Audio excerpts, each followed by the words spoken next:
Hello, property nomads. Hope you're doing well. First of all, massive thank you for the feedback that we've been getting about these videos with regards to screen sharing. So what I'm going to try and do is try and play around with the screen sharing during this video because I've got an article to go through. So just a massive thank you for people that send us comments to say, hey, actually, can you look at doing this? Can you look at doing that? You know, we do read them and we're able to act on them as a result. So let me now try and screen share what I am looking at. And it is an article from The Guardian, picked up on msn.com. So what we've got here, fact-checked, the UK government's claims about North Sea oil and gas. So as always, there is uproar about anyone using any form of oil, gas, or any form of a fossil fuel. How dare they, bad people. So what the Guardian have come up and said is they're fact-checking something that the government has come out and said about the licensing and the drilling that's potentially going to happen in the North Sea. So claim number one from the government is that more North Sea oil and gas will benefit households and lower bills. So Prime Minister has said that the idea of all this drilling and licensing is that what they're looking to do is to lower energy bills. He has said, and I quote, Putin has weaponized energy supplies, causing household bills to soar. I'm taking action to drive down energy prices. There's so much wrong with that sentence in itself, but even then, Claire Coutinho, who's the Energy Secretary, has admitted that the policy won't bring down bills. She said it wouldn't necessarily bring energy bills down. That's not what we're saying, but it would, as I say, raise a significant amount of money that would help us, for example, fund public services, also fund transition into different forms of energy. For example, things like offshore wind and solar energy, which more broadly and indirectly could help bring bills down.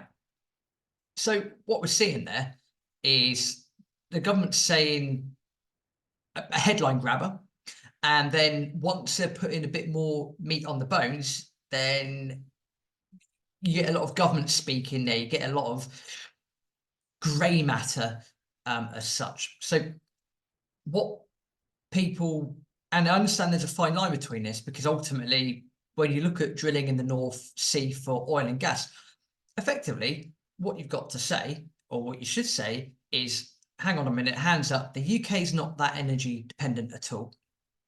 So we need to be able to produce more oil and gas to become more energy dependent. Yes, we might use some of those proceeds to invest more in things such as wind and solar. Claire Coutinho, who's the Energy Secretary, completely neglects nuclear there, which is criminal in itself, because nuclear, as you know from watching this channel, nuclear is the answer. And of course, this is a whole level of politics, isn't it? That you'll get your attention grabbing headline and then boom, all of a sudden, not good. So what the government is claiming is not necessarily happening. So I'm going to go back to a screen share again. So the second claim is that it will help UK energy security. So it's often cited as a reason for maxing out the North Sea. Ministers, criticising Labour, etc., etc. It will be sold. So what we've got here, so the oil and gas produced in the North Sea is owned by private businesses. It will be sold on the international market and does not go directly to UK businesses. The Rosebank oil field, for example, would be operated by the Norwegian firm Equinor. And there's nothing wrong with the Norwegian firm taking over, because they're actually one of the Europe's largest oil producers, so they know what they're talking about. The former COP26 president, Alok Sharma, who's actually also my old MP, thinking about it, said, and I quote, "The government has said this bill is about protecting energy security, but the reality is the oil and gas extracted from the North Sea is owned by private companies. The government doesn't get to control who they sell to." So again, what's quite interesting in that is it's a claim about one thing, and actually what will happen, what potentially could happen, is something completely different.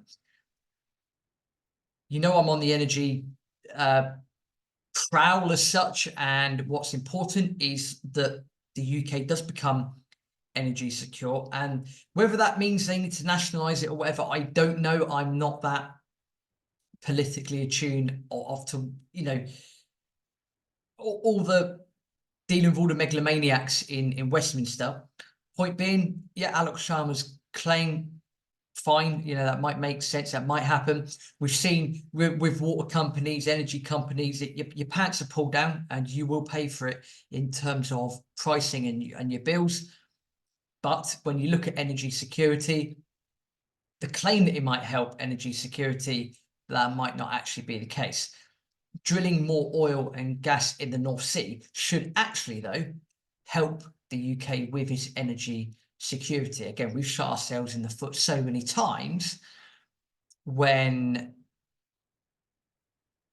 there's all these wars and bits and bobs going on, because pretty much the UK is going to be at the forefront of that. But again, that's a lot of shady stories for a different time.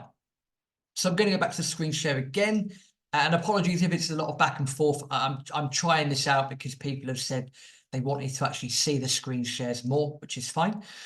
And the third claim we've got here is apparently the Climate Change Committee allows for more oil and gas extraction. So that's all you need to know on that. Claire Coutinho, again, the Energy Security Department, have repeatedly suggested the government's independent climate advisory board has allowed for more oil and gas extraction in its recommendations. But she said, and I quote, "We will not play politics with our energy security. Even the independent CCC has said that in 2050, we will need oil and gas for a quarter of our energy." And again, people are saying that actually that's incorrect. We don't believe it. It's not true, etc., etc., etc. Again, don't know, don't care, to be perfectly honest with you. Again, it's one person saying one thing and a bunch of activists and people that just don't like fossil fuels saying another. We'll go on to the final claim, that apparently UK oil and gas is 4 times cleaner than that from abroad. Now, I love the hypocrisy in this one. This makes me laugh. So apparently Sunak has told journalists that producing natural gas in the UK is better for the climate than importing, because it's better to have it here at home than shipping it from halfway around the world. Fair enough, that makes a lot of sense.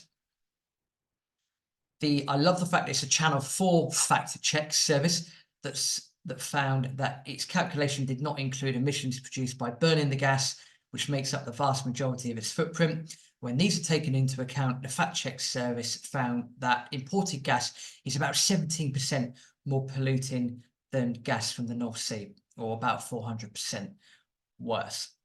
Now, what I find fascinating by that, and I'll just stop sharing that again, what I find really interesting about that in particular is that it's okay for Channel 4 in this instance to fact check that against oil and gas by saying, well, unacceptable, that's not the case. It's only 17% more polluting. It's not actually 4 times cleaner at all.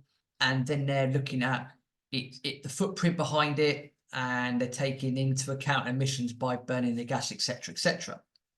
Now, what the funny thing is that Channel 4 possibly are on the side of all these EVs and electric's the way forward, and we need all this electric vehicle stuff, we need all these solar panels, and we need all of that. But no one at any point is fact-checking the amount of mining that's going to take, the amount of natural resources that's going to take to do the mining, to then get the resources out of the ground, to then burn all the things you need to burn to produce these batteries or solar panels or whatever it is that needs to be produced, to then have those products shipped around the world for them people to be able to consume. So it seems to me very funny, ironic, hypocritical, and probably quite sad that Channel 4 is fact-checking a government claim about UK oil and gas, but I bet you they haven't even started looking at the actual real cost of things such as EVs and solar panels, these wind turbines. an even bigger lie that we're all being told through mass media. So Channel 4, if you listen to this, I urge you to go and fact check the cost of the mining and the environmental impact of the mining and the damage that's being done for all of these minerals that need to be used in order to produce all these batteries for these overpriced electric vehicles that are actually more environmentally damaging than your old Ford Cortina that you might have in your garage. Interesting stuff. So again, we'll see what happens. It's just 2024 is going to be such a weird year. It's going to be an interesting year for multitude of reasons.